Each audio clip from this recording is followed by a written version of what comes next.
It had been 22 years since Emperor Jinwu took the throne. New Year came and went, but it was still freezing outside. This winter felt like it was dragging on forever. Even though the calendar flipped to the second month, the weather just wouldn't warm up.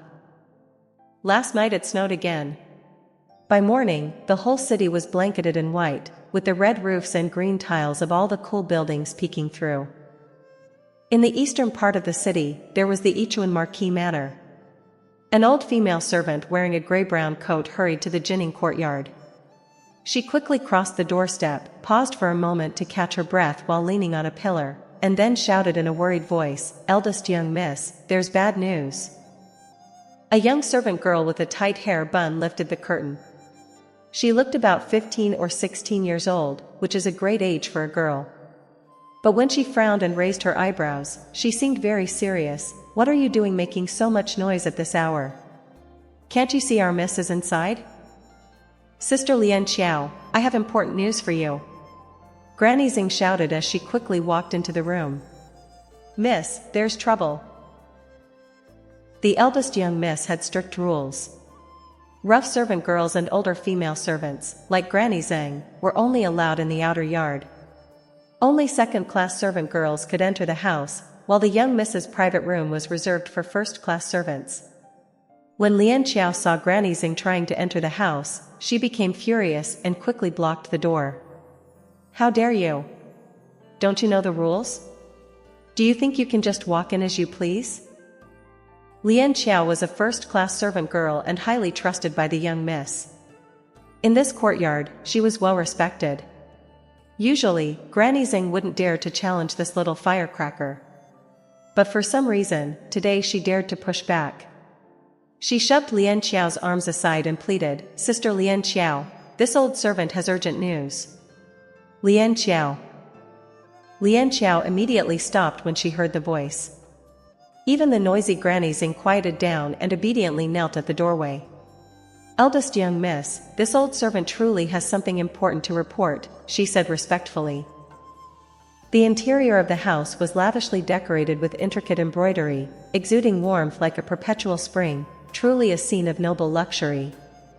A partition separated the boudoir, shielding it from outside eyes. After a moment, a young servant girl in a pale pinkish-purple coat stepped out and gently said, "Miss has given her permission. You may enter." "Ah, yes." Granny Xing hurried through the lavish room, her eyes darting over the luxurious decorations. The sheer opulence made her dizzy. This was her first time entering the eldest young miss's boudoir. As she approached the gleaming partition, she vaguely saw a graceful silhouette in the center of the room. The young miss's beauty was undeniable, even in shadow. Overwhelmed, Granny Xing dared not look directly at her and quickly knelt down. "Eldest young miss," she said respectfully. "Speak." Even without seeing her face, the girl's presence was striking. Her voice, clear and melodious like a jade bell, carried an air of quiet authority. "What happened?" Granny Xing suddenly felt an inexplicable sense of unease. She had only just heard this shocking news moments ago, so shocking that her eyes had nearly popped out of their sockets. Without even caring about the snow-covered roads, she had rushed back to report to the eldest young miss. The news had yet to spread, and the young miss wasn't clairvoyant. Moreover, she hadn't even left her courtyard today, so there was no way she could have known about the situation in the front courtyard. Yet, from the tone of her voice, Granny Xing hesitated, a ridiculous thought creeping into her mind. Why did it feel as if the young miss already knew? Taking a deep breath, she finally blurted out, "Miss, the Jingyong Marquis Manor has come to cancel the engagement." Cheng Yujing gazed motionlessly at her reflection in the mirror, a face so flawless, it seemed almost painted. Slowly, she smiled. Sure enough, he had come to cancel their engagement. For others, this news would be like a sudden clap of thunder on a clear day. Just last year, in the 12th month, she had been engaged to the Marquis of Jingyong. Now, barely after the new year had passed, they suddenly wanted to break it off? Setting aside how absurd their actions were, the mere fact that the engagement was being cancelled was shocking enough.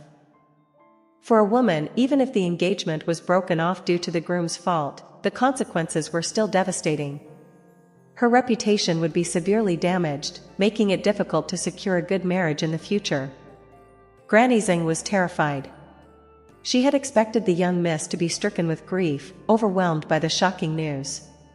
But after a long silence, Cheng Yujing simply continued gazing at the mirror, smiling. Lian Qiao and Du Ruo were equally stunned. They hadn't anticipated such a turn of events. After a brief moment of shock, they finally snapped out of it and cried out in alarm, "Miss! This. Lian Qiao's mouth was quicker than her thoughts, and she immediately turned on Granny Zheng, demanding, "Did you mishear? How dare you say such things in front of Miss? Do you still want your life?" Granny Zheng felt wronged, but before she could defend herself, another voice cut through the tension. She wasn't wrong.